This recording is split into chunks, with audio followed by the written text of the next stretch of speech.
आणि आता बातमी आहे मुंबईमधून। मुंबईच्या गोवंडी शिवाजीनगर भागामध्ये एका डंपर चालकाने 3 जणांना चिरडल्याची घटना घडली आहे। अतिशय धक्कादायक बातमी आपण पाहतोय।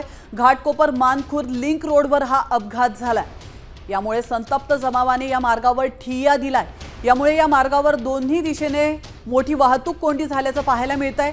या अपघातातील आरोपी डंपर चालकाला पोलिसांनी ताब्यात घेतलाय। मी सध्या आता त्याच विभागात आहे। तुम्ही पाहू शकता दुपारच्या सुमारास गोवंडी शिवाजीनगर एका जो सिग्नल आहे मेन सिग्नल आहे त्या सिग्नलच्या इथे 3 जणांनी एका डंपरने एका 3 जणांना उडवले आहे। 4 जणांना उडवले आहे। मात्र त्यात 3घांचा मृत्यू झालेला आहे। त्यातला एक जण आहे त्याला जवळील रुग्णालयात दाखल केलेला आहे। मात्र आता इकडची परिस्थिती पाहायला गेलो तर इकडची परिस्थिती एवढी चिंताजनक आहे की इथे तणावाचे वातावरण सध्या पाहायला मिळत आहे।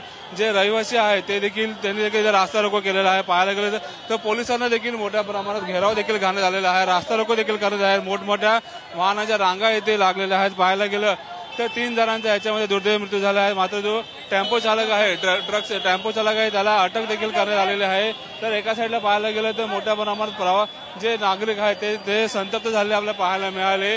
रस्त्यावर उतरले आपल्याला पाहायला मिळाले आहे। दोन्ही दिशेच्या वाहतूक कोंडी देखील त्यांनी केलेला आहे। आरोपीला देखील अटक करण्यात आलेली आहे। पाहायला गेलं तर आता या ठिकाणी मोठा पोलीस बंदोबस्त देखील आता सध्या तैनात करण्यात आपल्याला पाहायला मिळत आहे। हे तैनात केलं पाहायला मिळते। 3 जणांचा मृत्यू झाला असून एक जण मात्र आता तो एक जण आहे तो जवळील रुग्णालयात दाखल केला।